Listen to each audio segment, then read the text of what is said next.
हाँ बच्चों, तो अगर कोई ज्योमेट्रिक प्रोग्रेशन इस तरह से दिया हुआ है 2, 4, 8, 16 एंड 32 डॉट डॉट डॉट इस तरह से दिया हुआ है, ठीक है।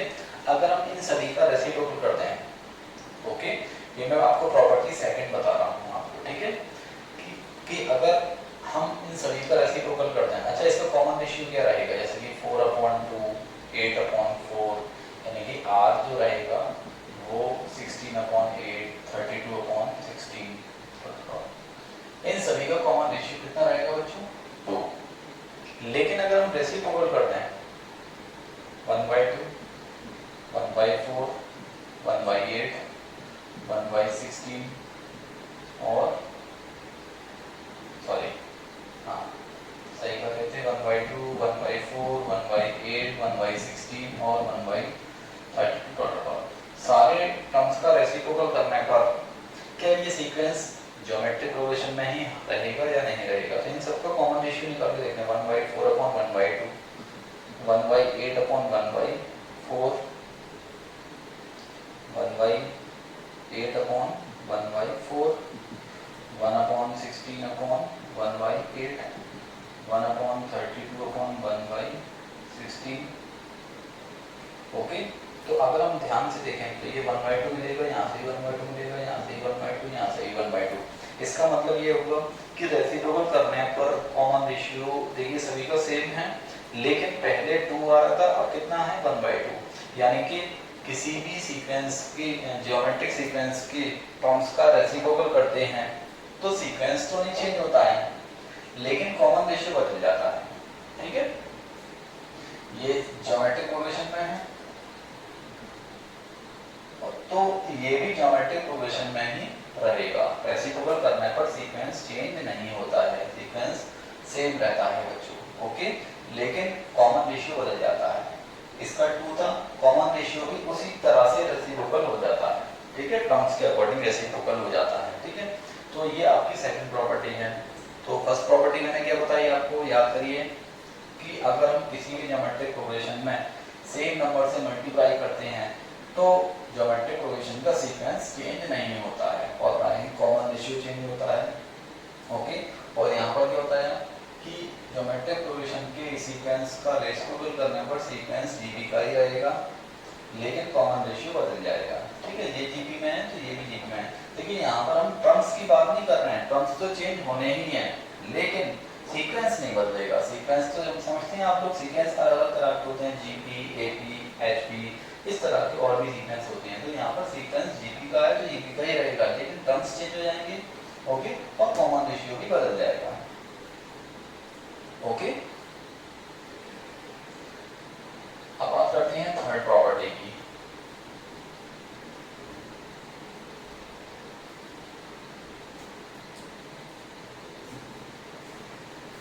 Property third, if each term of a GP be raised to the same power, the resulting sequence also form a GP। क्या मतलब हो गया इस बात का कि अगर हम जैसे कि 2, 4, 8, 16 और 32 अगर हम किसी भी ज्योमेट्रिक, ये सभी जीपी में है, जीपी का सीक्वेंस है, अगर हम जियोमेट्रिक प्रोग्रेशन को सेम पावर से रेज कर दें, रेज करने का मतलब होता है कि सभी पर सेम पावर लगा दीजिए, ठीक है, तो क्या फर्क पड़ेगा? अच्छा यहाँ पर अगर हम बात करें कॉमन रेशियो की, r 4/2, 8/4, 16/8, 32/16 डॉट डॉट, तो इन सभी का कॉमन रेशियो 2 आएगा। लेकिन अगर हम एक नया सीक्वेंस बनाएं, सब पर 2 पावर से रेज कर दीजिए, 3 पावर से रेज कर दीजिए, तो क्या बनेगा? देखिए 4 का स्क्वायर, 8 का स्क्वायर, 16 का स्क्वायर, 32 का स्क्वायर डॉट डॉट, ओके, इस तरह से। तो ये जो बन जाएगा ये 4 हो जाएगा, ये 16, ये 64, ये 256 और ये 1024 डॉट डॉट। तो यहाँ पर देखिए सीक्वेंस क्या बना, क्या ये सीक्वेंस जीपी का है या नहीं है? 16/4 और 64/16 और 256/64, 1024/16 56। देखिए सभी का कॉमन रेशियो 4 है, ध्यान से देखिए सभी का रेशियो सेम आ रहा है और कितना है 4। इसका मतलब यह हुआ कि जीपी को अगर हम सेम पावर से रेज करते हैं, स्क्वायर लगा दीजिए या क्यूब लगा दीजिए या पावर 4 लगा दीजिए, जीपी के सभी टर्म पर कोई भी पावर लगा दीजिए, तो जो नया सीक्वेंस बनेगा वो भी ज्योमेट्रिक प्रोग्रेशन में ही होगा। बस फर्क क्या पड़ेगा बच्चों, बताओ जरा सोचिए, कॉमन रेशियो में फर्क पड़ जाएगा। यहाँ कॉमन रेशियो 2 था, अच्छा कॉमन रेशियो में भी चेंज उसी तरह से पड़ेगा जिस तरह से आपने ज्योमेट्रिक प्रोग्रेशन में चेंज किया है। हमने क्या किया है, टर्म्स का स्क्वायर कर दिया है, तो कॉमन रेशियो भी स्क्वायर टाइम ही चेंज हो जाएगा। 2 था पहले, अब कितना हो जाएगा 2 का स्क्वायर, क्योंकि अच्छा यहाँ पर अगर हम क्यूब करते तो कॉमन रेशियो हो जाता 2 का क्यूब। तो जिस तरह से ज्योमेट्रिक प्रोग्रेशन में चेंज करेंगे पावर रेज करके, उसी तरह से कॉमन रेशियो में चेंज हो जाएगा। तो ये आपकी प्रॉपर्टी थर्ड है बच्चों, ठीक है। तो पहली प्रॉपर्टी, किसी भी सीक्वेंस में ज्योमेट्रिक प्रोग्रेशन के सीक्वेंस में सेम नंबर से मल्टीप्लाई करते हैं या डिवाइड करते हैं तो सीक्वेंस चेंज नहीं होता है और ना ही कॉमन रेशियो चेंज होता है।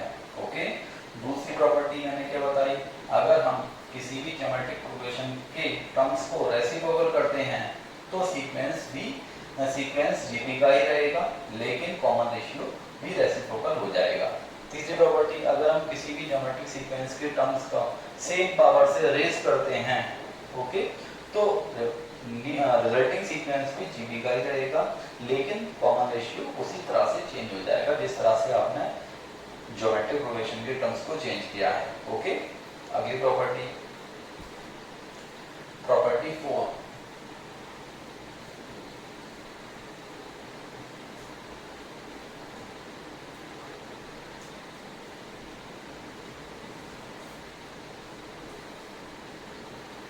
फोर्थ प्रॉपर्टी है बच्चों, in a finite GP the product of the terms equidistant from the beginning and the end is always same and equal to the product of the first term and last term।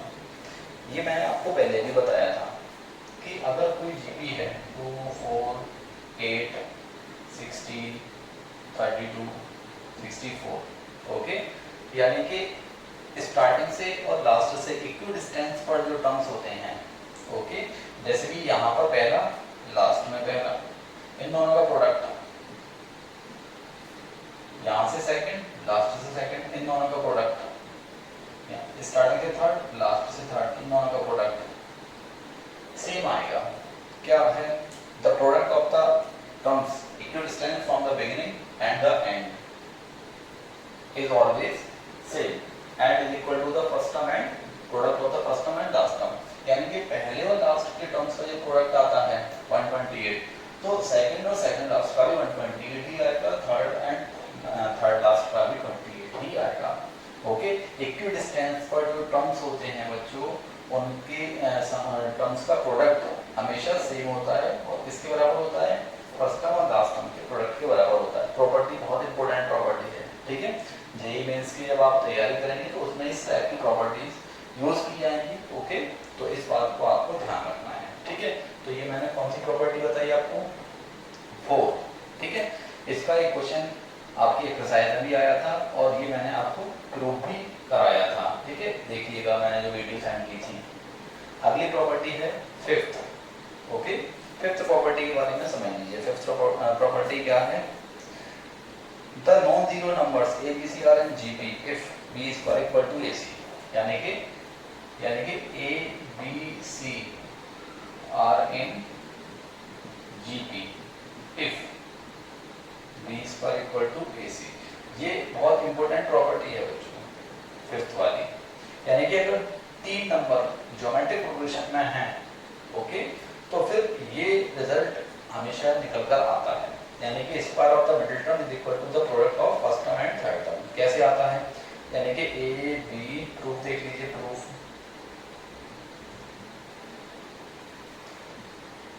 If A B C are in GP.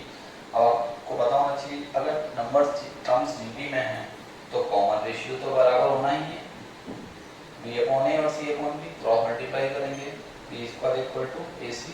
तो इस तरह से ये result prove होके आ जाता है। यानी कि अगर 3 नंबर जीबी में है तो square of the middle term is equal to the product of first term and third term. तो ये आपकी 5th प्रॉपर्टी है बच्चों, ठीक है। इसको आपको याद भी रखना है और ये बहुत अप्लाई भी की जाएगी बच्चों। ओके, नेक्स्ट अगली प्रॉपर्टी है बच्चों 6 प्रॉपर्टी क्या है वो समझ लीजिए। If the term of a given GP are chosen at regular interval, then the new sequence so form also a GP। इसको समझ लीजिए, जैसे 2, 4, 8, 16, 32, 64, 128 और 256 और 512 ... ये कह रहे हैं कि कोई भी ज्योमेट्रिक प्रोग्रेशन है, आप उसमें से सेम इंटरवल रखते हुए टर्म्स को सिलेक्ट कर लीजिए और फिर जो सीक्वेंस बनेगा नया वो भी जीपी का ही होगा। अच्छा ये बताइए इसमें कॉमन रेशियो कितना है? 4, 2 हो गया, फिर 4, फिर 8, तो इसका मतलब कॉमन रेशियो कितना है? 2 का। अब हम क्या करते हैं, सेम इंटरवल के साथ टर्म सेलेक्ट करते हैं, जैसे कि हमने पहला कर दिया। अब 2 टर्म छोड़ के ये वाला करा, फिर 2 टर्म छोड़ दिए ये वाला करा, फिर 2 टर्म छोड़ दिए, अब जो आएगा 1024 आएगा। तो कौन सा आएगा बच्चों? ये वाला 1024। क्या ये टर्म्स जीपी में हैं? देखो ध्यान से, 16/2 8 आएगा, 128/16 8 आएगा, 1024/128 8 आएगा। इसका मतलब जीबी में है। तो ये टर्म्स कौन से हैं? देखिए same interval, okay, interval same interval पर अगर हम टर्म्स को सेलेक्ट करें, पहला करा, फिर चौथा, फिर 8वां, 7वां, फिर 10वां, पहला, ओके, चौथा, 7वां, 10वां, यानी कि हम हर बार बीच में से 2 टर्म्स को छोड़ रहे हैं, इस तरह से सिलेक्ट करते चले आ रहे हैं। तो नया सीक्वेंस जो बनेगा सेम इंटरवल को के रखते हुए अगर हम टर्म्स को सिलेक्ट करते हैं तो जो नया सीक्वेंस बनता है वो भी ज्योमेट्रिक प्रोग्रेशन का ही होगा। ये आपकी 6th प्रॉपर्टी है बच्चों, ठीक है। तो एक तो ये बात याद रखना है, ठीक है। ये प्रॉपर्टी बच्चों काम में आने वाली है आपकी। अब हम बात करते हैं 7th प्रॉपर्टी।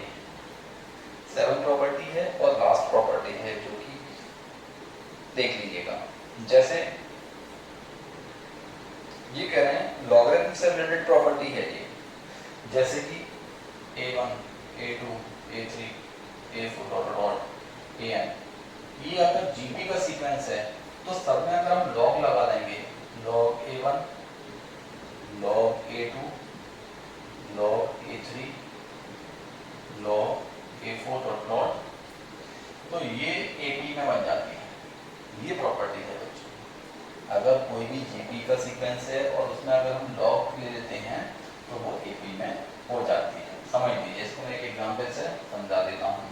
जैसे 2, 4, 8, 16, ये तो आप लोगों को बताइए जीपी में है, ठीक है। अगर हम इन सब में लॉग ले लेते हैं, देखो log 2 log 4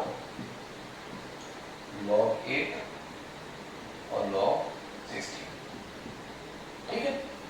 अब ध्यान से देखो जरा, क्या ये AP में आ गई? देखिए अभी पता नहीं चलेगा आपको। इसको हम 2 का स्क्वायर लिख सकते हैं, इसको हम 2 का क्यूब लिख सकते हैं और इसको हम 2 की पावर 4 लिख सकते हैं। तो ये तो हो जाएगा बच्चों log 2, ये हो जाएगा बच्चों 2 log 2। देखिए लॉग की प्रॉपर्टी होती है, पावर कहाँ जाती है? मल्टीप्लाई में। ये मैं आपको पहले भी बता चुका हूँ। ये हो जाएगा 3 log 2, ये हो जाएगा बच्चों 4 log 2। अब बताइए, देखिए 1 log 2, 2 log 2, 3 log 2, 4 log 2, यानी कि 1 log, 2 log, 3 log और 4 log, ओके। तो अब इन दोनों का डिफरेंस सब में 1 log का डिफरेंस है, log 2 में log 2 जोड़ेंगे तो 2 log 2, फिर log 2 ऐड किया, फिर log 2, फिर log 2 ऐड किया, यानी कि हर बार log 2 ऐड करते चल रहे हैं। तो ऐड करते चल रहे हैं तो इसका मतलब क्या है कि ये AP का सीक्वेंस हो गया। ओके, ये किस में आ गया बच्चों? जब नंबर में हम ऐड करके अगला टर्म मिलता है तो वो AP का सीक्वेंस होता है।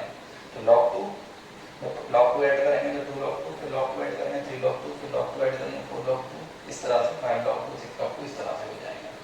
तो अगर हम किसी भी सीक्वेंस में, जीपी के सीक्वेंस में log लगा देते हैं तो AP का हो जाता है। अगर AP का सीक्वेंस है, log हटा देते हैं, log का सीक्वेंस है, AP का log हटाएंगे तो GP का हो जाएगा। ठीक है, तो ये आपकी 7th प्रॉब्लम